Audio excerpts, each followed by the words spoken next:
Bonjour à tous, que le Seigneur vous bénisse. Soyez les bienvenus à notre rendez-vous quotidien, 5 minutes pour restaurer. Alors, en ce mercredi 8 octobre 2025, nous continuons notre thème, à savoir la consolation. Alors, ce matin, je m'en vais avec vous dans un nouveau texte dans le livre de Luc, au chapitre 4, le verset 18 et le verset 19. Luc, chapitre 4, versets 18 et 19, la Bible dit ceci, et j'en fais la lecture.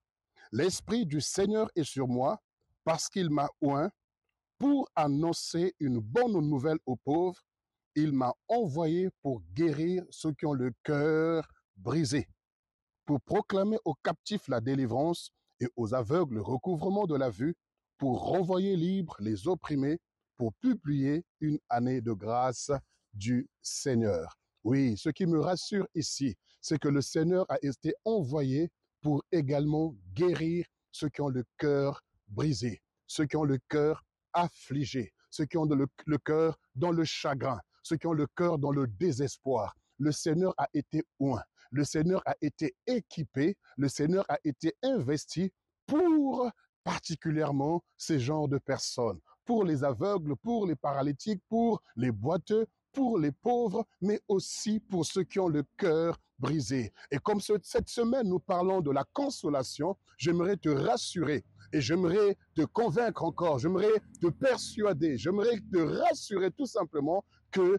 Dieu a envoyé son Fils sur cette terre pour toi qui es dans le chagrin, pour toi qui es attristé, pour toi qui es affligé, pour toi qui es abattu, pour toi qui es désespéré. Il a été oint pour cela et Christ Jésus, ayant fini sa mission, il a dit à ses disciples, comme le Père m'a envoyé, de la même manière, je vous envoie. Oui, nous aussi, nous avons été envoyés et ce matin, je suis envoyé vers toi pour apporter la consolation à ton cœur et pour restaurer ton cœur brisé. Vous savez, il y a tant de personnes qui ont des cœurs brisés, mais qui ne peuvent l'exprimer ou qui ne peuvent le dire. On voit le chagrin dans leurs yeux, on voit le chagrin sur leur visage, quand bien même ils peuvent se maquiller, quand bien même ils peuvent le camoufler. Mais lorsque nous avons l'Esprit de Dieu, nous pouvons discerner le cœur brisé. Il y a des gens qui pensent que leur avenir est bafoué. Ils pensent que leur avenir est hypothéqué. Ils pensent que leur avenir n'a plus de raison d'être.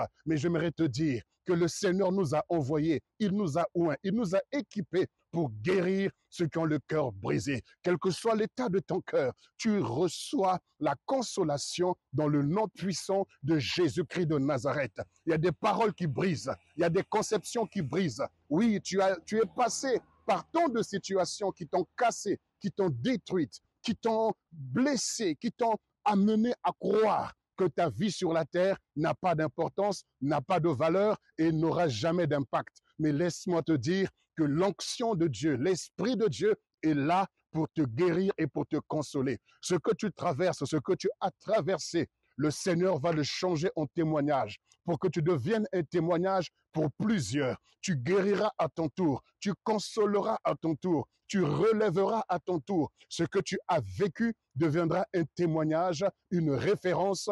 Eh bien, tout simplement, tu deviendras un message de la part de Dieu. Car il a dit, vous recevrez une puissance, celle du Saint-Esprit, survenant sur vous et vous serez mes témoins. Mes témoins, donc, dans vos familles, vos témoins, donc, à Jérusalem, en Judée, en Samarie et jusqu'aux extrémités de la terre. Tu seras un témoin au sein de ta famille, un témoin au sein de ta ville, un témoin au sein de ton pays, de ta nation, un témoin au sein de ton continent et jusqu'aux extrémités de la terre. On entendra parler de ton histoire. Tu ne mourras pas dans cette situation, mais tu vivras. Tu te relèves de ta situation parce que le Seigneur nous a oints pour ceux qui ont le cœur brisé. Quand le juste crie, l'Éternel l'entend, car notre Dieu est proche de ceux qui ont le cœur humilié, ceux qui ont le cœur brisé, ceux qui ont le cœur affligé, ceux qui ont le cœur dans le chagrin. Reçois la consolation dans le nom puissant de Jésus, parce que la paix de Dieu qui surpasse toute intelligence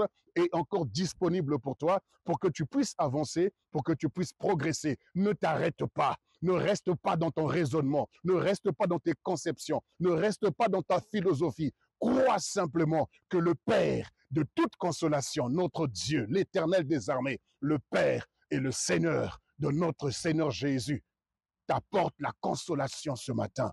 Ce n'est pas une consolation humaine, ce n'est pas une consolation du gouvernement, ce n'est pas une consolation familiale, mais c'est la consolation divine, celle qui ne pourra jamais être effacée, celle qui ne pourra jamais être évincée. Elle est la vérité, elle est authentique et elle est réelle. Et pendant que je parle, tu reçois cette consolation, elle est établie, elle est bâtie en toi et je déclare et décrète que tu passes une journée dans la joie, tu te relèves, tu avances, tu progresses et tu t'épanouis en ce jour au nom puissant de Jésus. Amen.